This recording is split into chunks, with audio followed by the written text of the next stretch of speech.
हाय बच्चों, आज मैं फिजिकल केमिस्ट्री में सॉल्यूशन चैप्टर पढ़ाऊंगा आपको, जो कि सबसे इम्पॉर्टेंट चैप्टर है। और यहाँ पे आपके नीट, जेई और फाउंडेशन जैसे परीक्षाओं में बहुत पूछे जाते हैं। बोर्ड में अलग अलग क्वेश्चन पूछे जाते हैं, कैसे वो सारी चीज़ देखना है। आप कुछ टॉपिक इसमें पढ़ेंगे। सांद्रता, सांद्रता में जैसे मोलरिटी, मतलब मोलरता है, मोललता है, मोल प्रभाज, ये सभी 11 में आप पढ़े हैं। लेकिन ये 12 के सिलेबस में भी इस चैप्टर में पढ़ा जाता है। एक एक करके क्वेश्चन पहले आप थ्योरेटिकल आपको बताएंगे, फिर आपको न्यूमेरिकल बताएंगे। शुरू करिए। पहले सबसे पहले था कि विलयन है क्या, ये आपको समझना। तो विलयन आप पहले भी जानते होंगे क्या होता है। तो विलयन को कहते हैं कि दो या दो से अधिक पदार्थों के समांगी मिश्रण को विलयन कहते हैं। यानी दो पदार्थों को या दो से अधिक पदार्थों को आपस में मिला करके उनके समान अनुपात हो, ठीक है, तो उनको मिला करके जो विलयन तैयार किया जाता है वो कई प्रकार के हो सकते हैं। यानी द्विअंगी भी हो सकते हैं, त्रिअंगी भी हो सकते हैं, यानी बाइनरी सॉल्यूशन। लेकिन आपके जो सिलेबस में होता है वो बाइनरी सॉल्यूशन होता है। सबसे पहले विलयन की डेफिनेशन देख लीजिए क्या है। दो या दो से अधिक पदार्थों के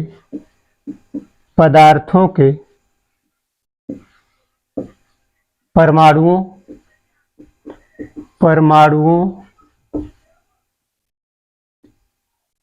अणुओं या आयनों के समांगी मिश्रण को विलयन कहते हैं।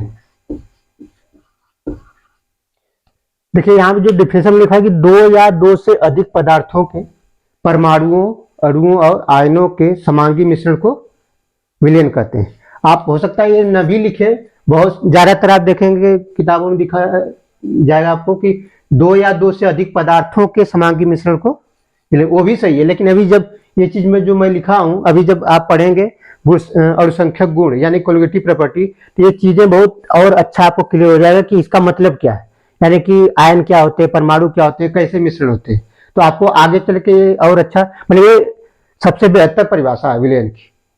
आप अगर कहना चाहें तो आप कह सकते हैं कि दो या दो से अधिक पदार्थों के समांगी मिश्रण को विलयन कहते हैं। लेकिन एक परिभाषा आप कहते हैं तो आगे चल करके इसके परिभाषा का आप देखेंगे कि प्रूफ भी हो जाएगा कि ये कहना ज्यादा उचित होता है। तथा इसके आगे लिख सकते हैं, तथा विलेय पदार्थों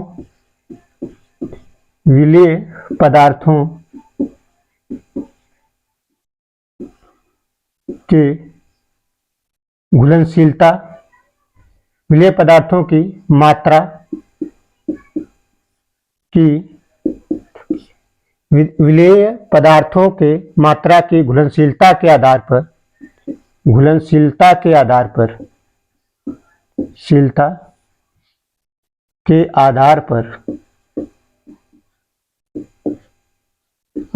पर इसे दो भागों में मुख्य रूप से बांटा जाता है या विभाजित किया जाता है। पहला है संतृप्त विलयन।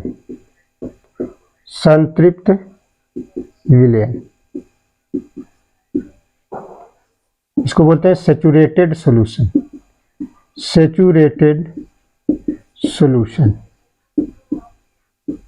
दूसरा है असंतृप्त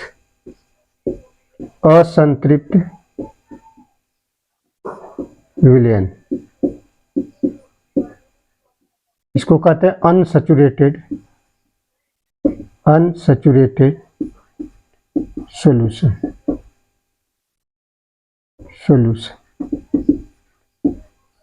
और अति संतृप्त भी होता है, लेकिन वो जाने कि आपको मुख्य रूप से दो ही आपको पढ़ना, अति संतृप्त नहीं पढ़ना है।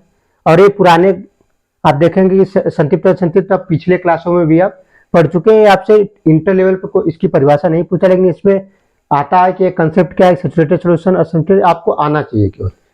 इसमें बहुत कुछ पढ़ना है जो कि आपसे पूछा जाएगा, ये परिभाषा नहीं आती है। लेकिन संतृप्त होता क्या है, तो आप कहेंगे किसी विलयन में अगर विलेय पदार्थ जो है उसको उसकी मात्रा को और न घोला जा सके, वो क्या कहलाएगा, संतृप्त विलयन। आज यदि वह विलयन जिसमें विलेय पदार्थों को घोला जा सकता है वो क्या कहलाता है, असंतृप्त विलयन। तो पहले एक एक करके देख लीजिए संतृप्त विलयन क्या होता है। संतृप्त संतृप्त विलयन, संतृप्त विलयन यानी कि वह विलयन जिसमें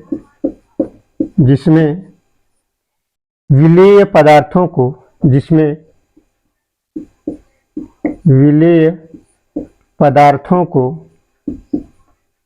विलेय पदार्थों को घोला जा सकता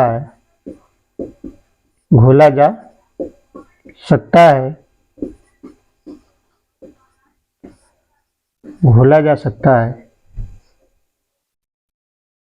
उसे संतृप्त, वह विलयन जिसमें विलेय पदार्थों को नहीं घोला जा सकता है, विलेय पदार्थों को नहीं घोला जा सकता है, उसे संतृप्त विलयन कहते हैं,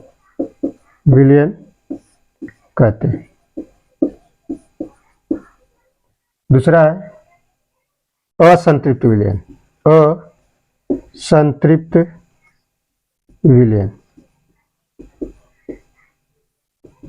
यानी कि वह विलयन जिसमें विलेय पदार्थों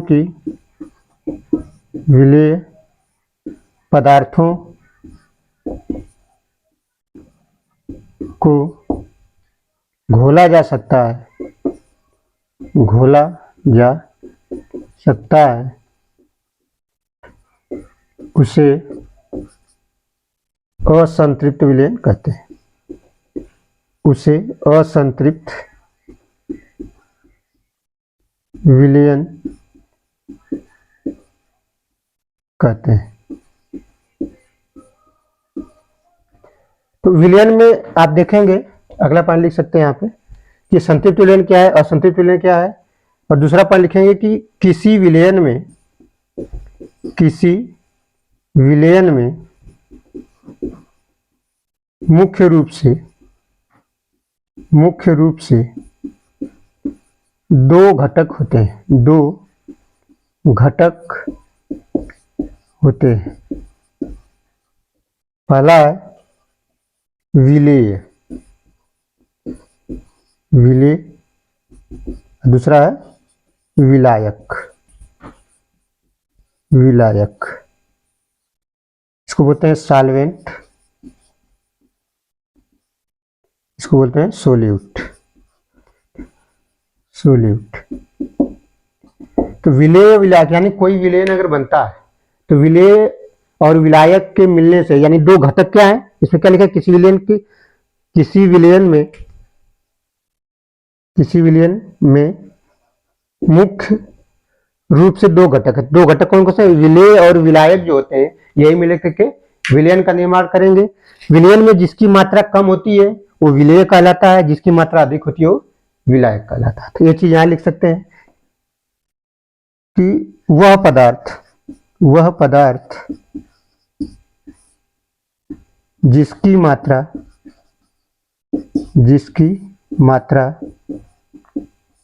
विलयन में कम होती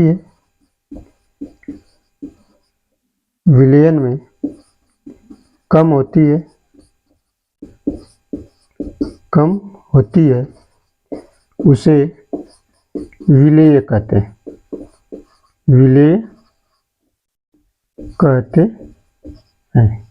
विलायक क्या होते हैं, वह पदार्थ जिसकी विलयन में मात्रा अधिक होती है, वह पदार्थ जिसकी मात्रा विलयन में विलयन में अधिक होती है, अधिक होती है, उसे विलायक कहते हैं, विलायक कहते हैं। ये चीजें आपको समझ में, पहले एक बार देख लीजिए पूरे कि विलयन क्या है। तो दो या दो से अधिक पदार्थों के परमाणु, अणु या आयनों के समांगी मिश्रण को विलयन कहते हैं, तथा विलीय पदार्थों की मात्रा की घुलनशीलता के आधार पर कि कम घुलेगा या ज्यादा घुलेगा, या विलयन में कोई पदार्थ घुलेगा या नहीं घुलेगा, तो उस आधार पर संतृप्त विलयन और असंतृप्त विलयन कहा जाता है। संतृप्त विलयन क्या है? वह विलयन जिसमें विलीय पदार्थों को नहीं घुला जा सकता, यानी कि कोई विलयन बना है तो विलयन बनने में और भी अगर उसमें और विलीय पदार्थ डाला जाए तो वो न घुले तो संतृप्त विलयन होगा। अगर उस विलयन बने हुए विलयन में और विलीय पदार्थ मिलाया जाए और उसके बाद घुल जाता है तो क्या होता है? असंतृप्त विलयन होता है। यानी कि विलयन के जो आप देखेंगे, ये क्या है? वाटर है, मतलब ये वाटर है, यानी कि जल। इसमें आप NaCl डाल लीजिए, यानी कि NaCl, तो एक सॉल्यूशन बना लेगा। यानी NaCl क्या हो जाएगा? यहाँ पे विलेय, विलेय हो जाएगा। ये क्या हो जाएगा? जल विलायक, यानी जिसमें घोला जाता है। इसका परिभाषा एक और देख सकते हैं, जो घुलता है वो विलेय कहलाता है और जिसमें घोला जाता है वो विलायक कहलाता है। तो विलेय विलायक की परिभाषा नहीं आपसे पूछा जाएगा, एक कॉन्सेप्ट आपको आना चाहिए। अगर पूछता है तो ये बहुत आसान है कि जिस पदार्थ को घोला जाता है वो क्या कहलाता है? विलेय, और जिस पदार्थ में घुलता है वो क्या कहलाता है? विलायक। या अच्छे से लिखना चाहते हैं तो लिख सकते हैं, वह पदार्थ जिसकी मात्रा विलयन में कम होती है, तो घुलने वाला हमेशा कम होगा, उसको विलेय मान लेते हैं, और विलायक हमेशा ज्यादा होगा। ये चीजें। अब इसके आगे आता है कि सोल्यूशन जो तो विलयन है, एक इसमें लिखा है कि दो अगर पदार्थ से मिलकर बना है तो द्विअंगी विलयन होता है, तीन पदार्थों से मिलकर होता है त्रिअंगी विलयन होता है। तो पदार्थों के घटकों के आधार पे दो प्रकार से, तीन प्रकार से, चार प्रकार से भी कर सकते हैं। तो आपके सिलेबस में बाइनरी सोल्यूशन है, द्विअंगी सोल्यूशन। तो पहले इसको मिटाते हैं, एक बार पूरा देख लीजिए, फिर इसके साथ ले लीजिए।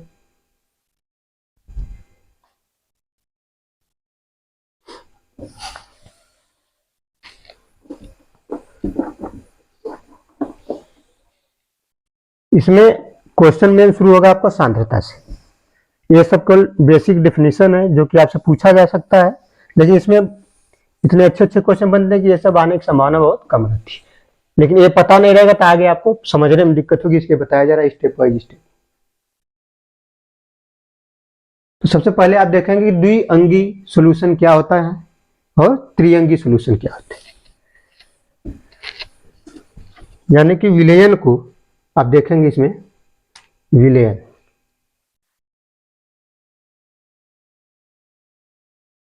जो विलयन है तो अब देख लीजिए यहां से, विलयन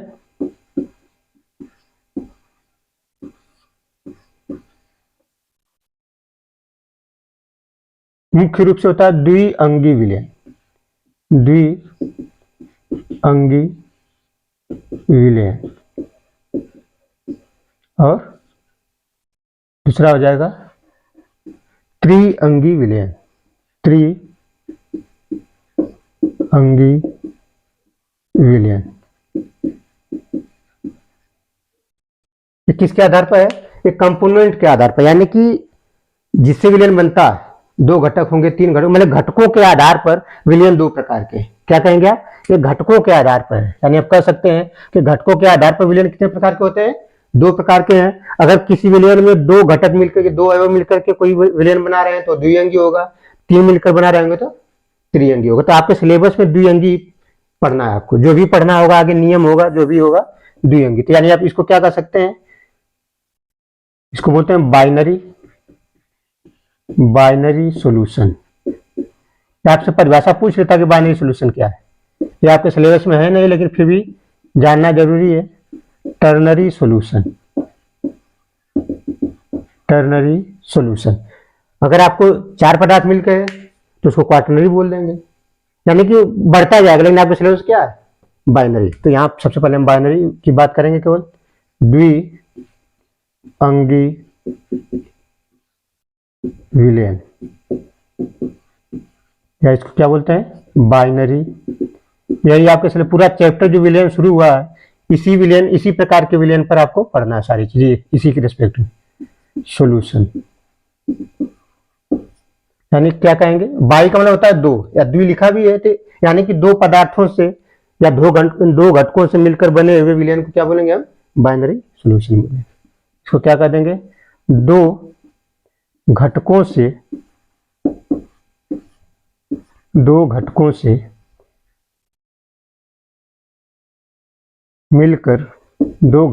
मिलकर बनने वाले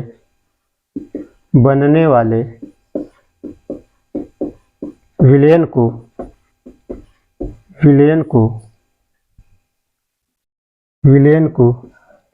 द्विअंगी विलयन कहते हैं।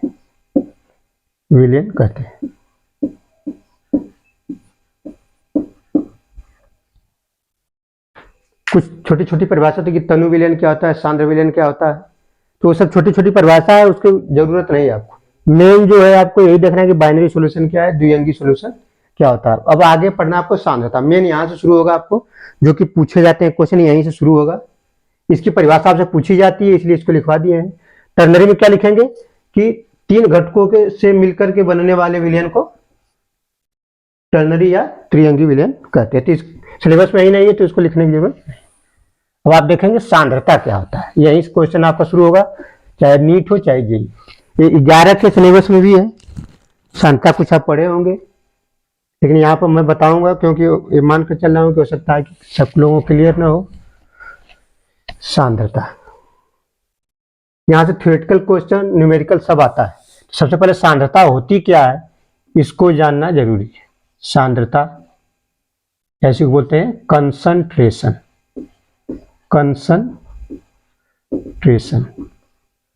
या विलयन की सांद्रता कहिए या केवल सांद्रता कहिए, चाहे तो पूरा लिख सकते हैं विलयन की सांद्रता, पूरा लिख दे रहे हैं हम, विलयन की सांद्रता, विलयन की सांद्रता। तो इसको कैसे डिफाइन करते हैं, तो 1 लीटर विलयन में उपस्थित विलेय पदार्थों की मात्रा जब ग्राम में होती है तो ये क्या कहलाता है, विलयन की सांद्रता। तो पहले डेफिनेशन देख लीजिए, 1 लीटर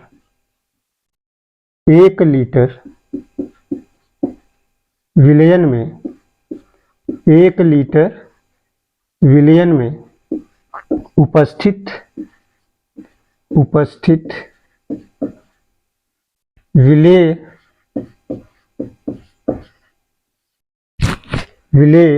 की ग्राम में, ये जरूरी है आपको, ग्राम में मात्रा उस विलयन की सांद्रता कहलाती है,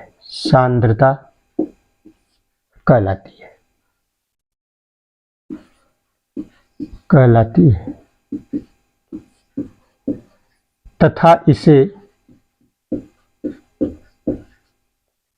ग्राम पर लीटर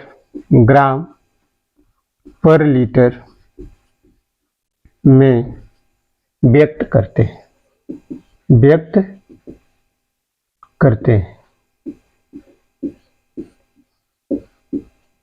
ग्राम पर लीटर में व्यक्त करते हैं।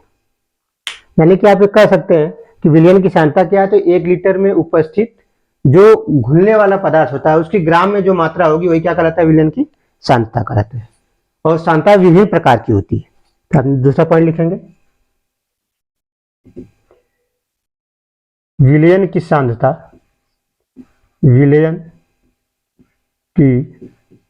सांद्रता विभिन्न प्रकार की होती है। अब यहां से आपको जरूरी हो जाएगा याद रखना, विलयन की सांद्रता विभिन्न प्रकार की होती है।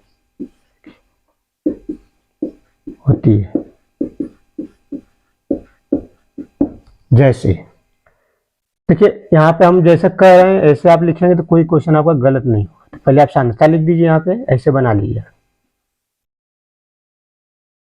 ठीक, इसके बाद यहाँ से ऐसे करिए आप, है इधर कर लीजिए, क्योंकि यहाँ से क्वेश्चन बनने शुरू होंगे। तो एक होता है ताप पर निर्भर करने वाले, ताप पर निर्भर करने वाले, और ताप पर निर्भर नहीं करने वाले, नहीं करने वाले, यानी कुछ सांद्रता होंगी जो ताप पर निर्भर करेंगी और जो कुछ सांद्रता होगी ताप पर निर्भर नहीं करती। तो IIT-JEE बोर्ड परीक्षाओं में 4 ऑप्शन देता है और कहता है कि कौन सा ताप पर निर्भर करेगा, कौन सा नहीं करेगा। तो सबसे पहले आप देख लीजिए यहाँ पे कौन कौन से करते हैं और कौन कौन से नहीं करते हैं। सबसे पहले ताप पर निर्भर करने वाले में आ जाएंगे आप। निर्भर करने वाले होते हैं जैसे मोलरता, मोलरता, नॉर्मलता, नॉर्मलता, आयतन प्रतिशत, आयतन प्रतिशत, द्रव्यमान आयतन प्रतिशत, द्रव्यमान आयतन प्रतिशत, आयतन प्रतिशत। अब इनको जैसे आप देखेंगे आयतन प्रतिशत है, तो अभी एक एक करके पढ़ना है। इस पर न्यूमेरिकल भी आता है, थ्योरी भी आती है। तो एक केवल जो आपके थ्योरेटिकल क्वेश्चन उसके लिए बताया जा रहा है जो क्वेश्चन गलत हो जाते हैं। इसको लिखते हैं वेट बाई वेट परसेंट, इसको लिखते हैं द्रव्यमान आयतन है तो वेट बाई वॉल्यूम परसेंट। अभी एक एक करके इसको पढ़ेंगे हम। ये आ जाइए इधर। जो ताप पर निर्भर नहीं करते हैं तो होते हैं मोललता, मोललता, मोल प्रभाज, मोल प्रभाज, मोल प्रभाज, पार्ट प्रति, पार्ट प्रति मिलियन, मिलियन, द्रव्यमान प्रतिशत, द्रव्यमान प्रतिशत, प्रतिशत। आप देखेंगे यहां पर लिखा आयतन प्रतिशत, ये द्रव्यमान आयतन प्रतिशत, लेकिन यहां क्या है द्रव्यमान प्रतिशत केवल है। इसको कैसे लिखते हैं, वेट बाई वेट परसेंट से व्यक्त करेंगे। जब एक एक कंसंट्रेशन पढ़ेंगे तो वहां पे आपको बताएंगे फार्मूला क्या होता है, क्वेश्चन कैसे लगे। आपसे क्वेश्चन कैसे पूछेगा, वो कहेगा कि इनमें से 4 ऑप्शन दे देगा, कहेगा इनमें से कौन सी सांद्रता है जो ताप पर निर्भर करती है और कौन सी ताप पर निर्भर नहीं करती। तो ये वाले ताप पर निर्भर नहीं करते, यानी कि इनके ताप बढ़ाने के पर इनके ऊपर कोई फर्क नहीं पड़ेगा, जबकि इनका ताप बढ़ाने पर इनकी सांद्रता घट जाती है। यानी जो नोट में यहां लिखेंगे ताप बढ़ाने पर, बढ़ाने पर यह सांद्रताएं, सांद्रताएं घट जाती हैं, घट जाती।